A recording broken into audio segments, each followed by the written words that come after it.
All right, Jason. So, in the mid-80s, which is, anybody that remembers it, was the height of the yuppies and the Porsches and the red braces and all that. You left the sort of race course and headed for the bright lights of the city where the money was. Did the way they did business have the same sort of feel to the betting ring? I mean, what was your job there? I worked for a shipping company, and then I worked for Morgan Stanley Bank for 2 or 3 years. Just worked in UK settlements. I didn't really like it, not. But at the time, I was still working at the Dogs of the Night, putting the bets on with my dad, and Hackney Wick on a Saturday morning. Used to work for a bookmaker there. So it was still lively, very lively in the 80s. So why did you decide to get a proper job rather than ducking and diving as you had been? I don't know. Just when I first left school, I quite liked the idea of working up in the city, just getting a job up there. But then got a bit fed up with the travelling every day, going up there. And then I left in about '89. I got a job with a bookmaker, independent bookmaker in Essex. I worked with them for a few years, and then I worked for Surrey Racing, A.R. Dennis, who was quite a good firm. Then they got taken over by Ladbrokes, and I was there for a couple of years. So I worked about 10 years in the shops. Did you come away from the city with a Porsche before you left it? No, definitely not. So what were you doing with these bookmakers? I remember cider cat with Surrey Racing. What were you doing with these guys? Just a manager in the betting shop. So when I first started, there was no night racing in the shops, and then that come in about when would that have been? Early 90s, I think, wasn't it? I remember the commentary used to be. They used to have the commentary, didn't they? But they weren't allowed to open the shop, so I remember sitting outside listening. Yeah, commentary used to be the Excel commentaries years ago, and then the SIS come in.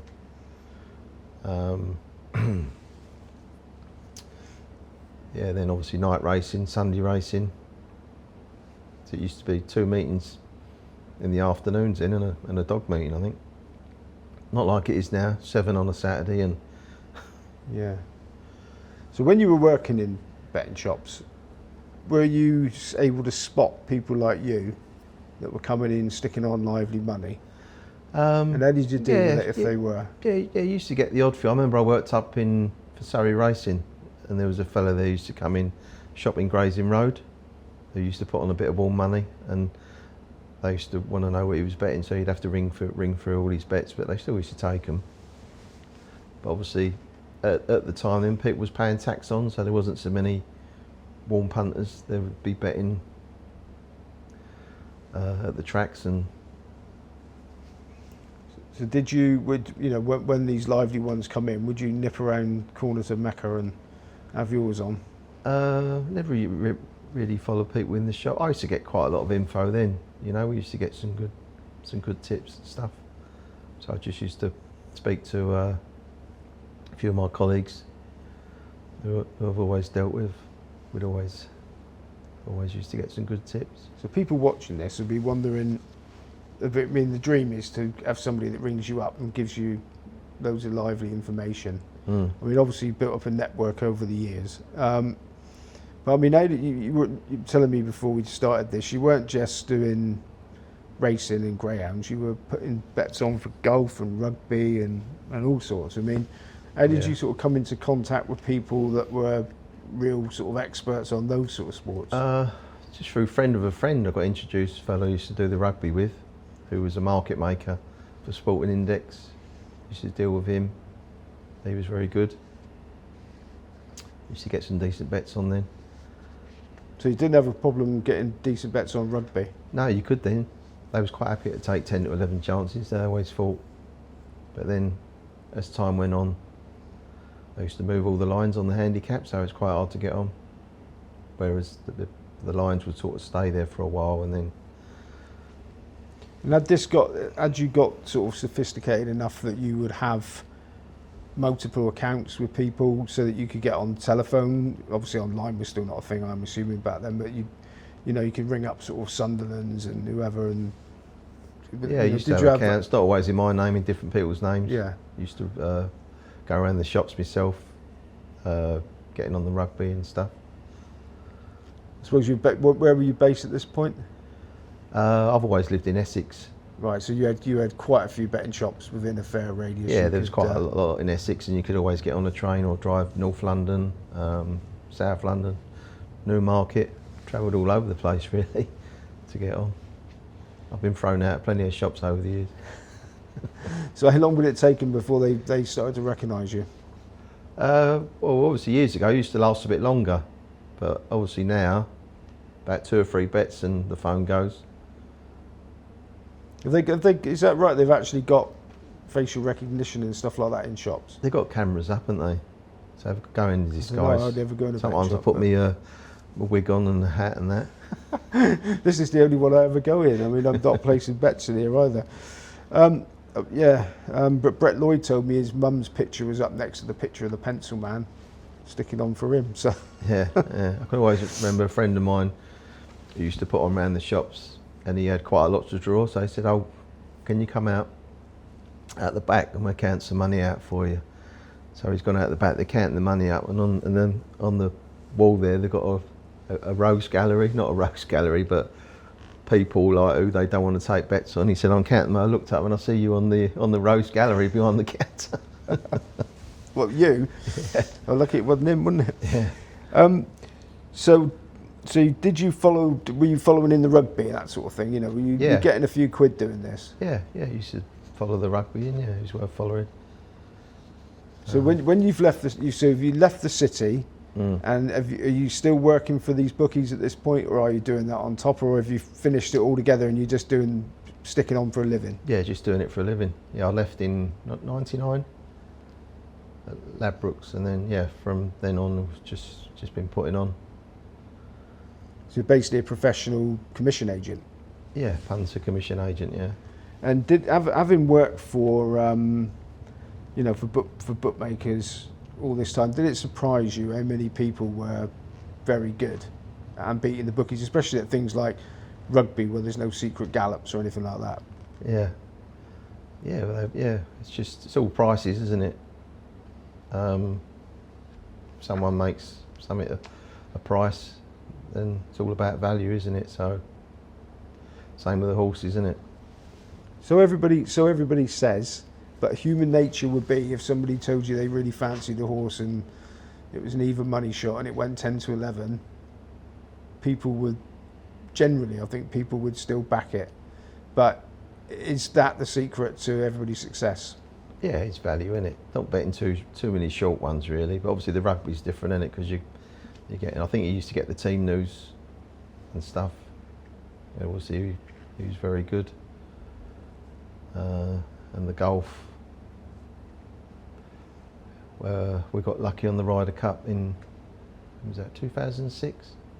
Back the foursomes in the afternoon matches, done the ties. I was going 8-1, the ties, and we done them in doubles and trebles and that. So 3 out of 4 come in. So I remember one punter I put on for 180,000. Another one won about 35. Why don't you follow them in? I followed them in. I had a good day myself. So obviously this stuff, this stuff was mapped, like you get the clever people now, sort of mathematicians and people, just sort of golf experts and stuff. So not many actual proper plots where somebody, where there was an actual sort of gamble waiting to be landed with a horse or something. Yeah, I've done plenty of plots as well over the years. Would it be different the way you did them? Certain yards we had a couple of horses with. I've had a couple of shares in horses over the years and stuff where we've had a couple of touches.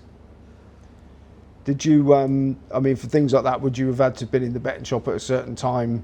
And was it all a bit more military precision rather than just getting what you could on? Did you have to? It was just trying to keep it quiet. You didn't. I remember one day I'd got £1,000 each way on at 25, just going around having 50 each ways on different shops. And got 1,000 each way on at 25. I think it went off about 9-2, and it won. So we do like an happy ending. Yeah. So you might have heard him in the corner. We got your old pal Barry Beasley here to keep you company. Yeah. And you Dean Valentine, people like that. So you've got a network of people that are still lively. Yeah, I've known Dean for years. At the moment. So how would your personal punting be now? Would you make a living out of your personal betting? I'll probably win, but not loads. I'm not having big bets at the minute. It's just more of a fun thing, really. Just keep your eye on. I've always had an interest. I've always enjoyed going to the horses and the big meetings and that. I like a little bet on the football, anti-post bets, you know. So what would be your main thing that you do now to get a few quid, or did you get enough that you don't need to worry anymore? No, definitely not. Most of it's been spent over the years. Yeah. Now, Dean told me... Too many fast women and slow horses has always been my problem. Dean told me he looked up to your dad as a mentor, and Barry here described him as a legend. It's a shame he's so camera shy, because originally we were going to get the pair of you on here. No, it's a shame, but... Tell us a bit more about him.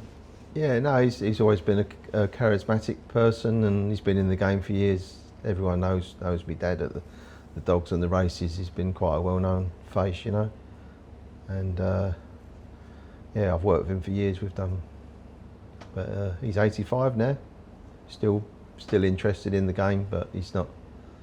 A lot of his punters have all passed away.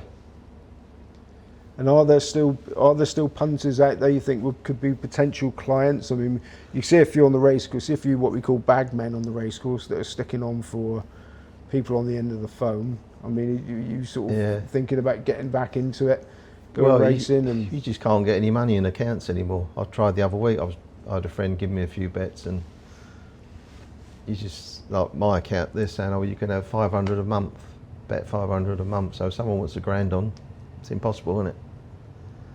So unless you go around the shops and you've got a bit of time. The racecourse is where people are going again now to get it on. This was mainly sports bets, so there was a few horse bets like football and stuff like that. But yeah, no, it's hard now. I'm glad I'm sort of at this age now with it. I wouldn't want to be starting out in the game anyway now. Well, now that me and Barry are sat here, you're a relatively young man. So I mean, what's the future? What's the future for Jason Timms? No, not really. Just carry on with a bit of interest in it, and just earn enough to get by now, really. That's about it. So the golden age of a commission agent's definitely finished, you think? Yeah, it's definitely finished now. We've had the best times out of it, I think. A bit of a sombre note to end on, really. But anyway, Jason Timms, thank you very much. All right, thank you.